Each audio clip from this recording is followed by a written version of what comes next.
Today, including London, there was also a very large demonstration in an Arab-Israeli community in northern Israel. And for another day, people gathered in the streets of the West Bank city of Ramallah. Let's go there now. We can join the Palestinian politician Mustafa Barghouti. Mr. Barghouti, I know you were at that demonstration today. What were some of the banners saying? Before I respond to your question, let me please say that when the Israeli spokesperson says that there is no humanitarian crisis in the Gaza Strip, it's not only a lie, but it also actually reflects that Israel does not consider that Palestinians are human beings. And I think his answer does reveal the fact that when children are killed, we're talking about 80 children killed, and they call them in the Israeli media collateral damage. That's the level of degradation they have reached. And I think as long as the international media continue to repeat the lies of Israel, they will go even further and further. What is happening in Gaza is a huge humanitarian crisis. People don't have bread, don't have fuel, don't have electricity, don't have medications. Most of the medical equipment in many hospitals are dysfunctional, and they have more than 2,300 injured people to take care of with no facilities. To say that there is no humanitarian crisis is a very big fat lie.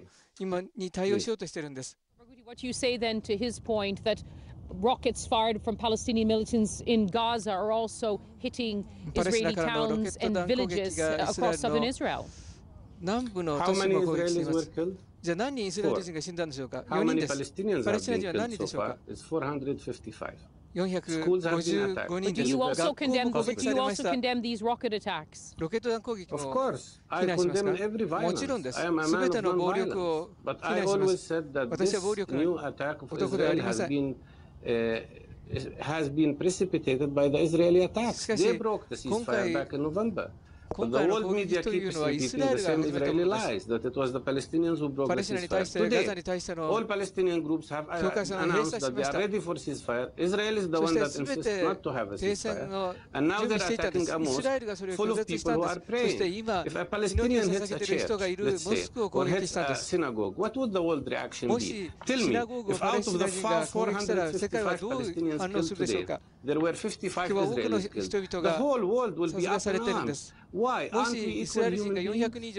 Aren't we also entitled to the same treatment of the international community? Don't we, our children deserve life? There is a nice child, let me tell this. Her name is Christina Wazir. She's the daughter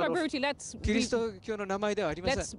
You have said that all Palestinian factions agree on the need for a ceasefire. What are your conditions for a ceasefire? Israel's condition is that the rocket attacks should stop against southern Israel. Ceasefire means no rocket attacks and means no Israeli attacks. And at the same time lifting the embargo and siege on Gaza, because the siege on Gaza, which has been there for 2 years, is an act of aggression according to international law. Let me also say that Gaza is an occupied territory. Yesterday, Hosni Mubarak, the president of Egypt, admitted that Gaza is still under Israeli occupation. That's why Israel controls the Pacific. Have you ever heard a country that occupies a place like Gaza and bombards it with airplanes, with tanks? Palestinians have nothing to respond to that with. And that it's very clear. It only reminds me with a place like Warsaw Ghetto, where the occupiers bombarded the civilian population who are in this very big, huge prison. We're talking about an area which is highly densely populated, with 7,000 people living in every square mile.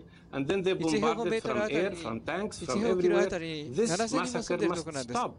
It is against the interests of Palestinians and Israelis.